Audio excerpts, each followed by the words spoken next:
പപ്പയും മമ്മിയും പോയ പിന്നെ നീ ഇവിടെ എങ്ങനാ? ഇതാണ് ഇപ്പൊ ഇത്ര വലിയ കാര്യം. ഞാനൊരു വീട് വാടകയ്ക്ക് എടുത്താ പോരെ? എന്തെങ്കിലും പറഞ്ഞാൽ നിനക്ക് ദേഷ്യം വരും. എല്ലാം കുട്ടിക്കളിയാ.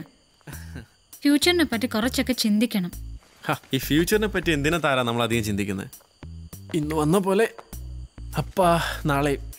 ലൈഫിൽ കുറച്ചൊക്കെ സീരിയസ് ആവണം. ഞാൻ സീരിയസ് അല്ലാന്ന് എനിക്ക് തോന്നുന്നത് എന്താ? ഞാൻ തമാശ പറയുന്നുണ്ടാണോ, അതോ എൻ്റെ ഈ സ്റ്റൈല് കണ്ടിട്ടോ? നിന്നോട് തർക്കിച്ചിട്ട് കാര്യമില്ല അപ്പു. കഴിഞ്ഞ 10-15 വർഷമായിട്ട് നിന്നോട് വഴക്കിടാത്ത ഒരു ദിവസം ഉണ്ടോ? ഞാനും നീയും തമ്മിലുള്ള വഴക്കല്ലേ? That is devotion. വഴക്കിട്ടാലും വഴക്കിട്ടില്ലെങ്കിലും ഇറ്റ്സ് ലവ്, സ്നേഹം. എന്നിട്ട് എവിടെയാ വീട് വാടകയ്ക്ക് എടുക്കാൻ പ്ലാൻ? പ്ലാനിങ് ഒക്കെ ഭയങ്കരല്ലേ. നീ കുറച്ച് സമയം താ.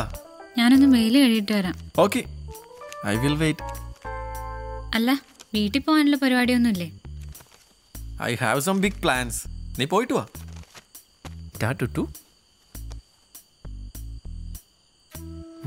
ടുട്ടു ഞാൻ എങ്ങനെ അവളുടെ അടുത്ത് പറയൂടാ? പറയടാ, ഞാൻ എങ്ങനെ അവളുടെ അടുത്ത് പറയും? പറഞ്ഞാൽ അവള് ചിരിക്കും. ഉറക്കെ ചിരിക്കോ? സീരിയസ് ആയിട്ട് എടുക്കില്ലല്ലേ? Okay, fine some way. താരേ, ഞാൻ പോവാണോ? എനിക്ക് പിന്നെ വാതിലടച്ചേക്കാം. പപ്പയും അമ്മയും ക്രിസ്മസിന് മുമ്പ് തന്നെ നാട്ടിൽ പോവും. നീ സൺഡേ ചർച്ചിൽ വരണം.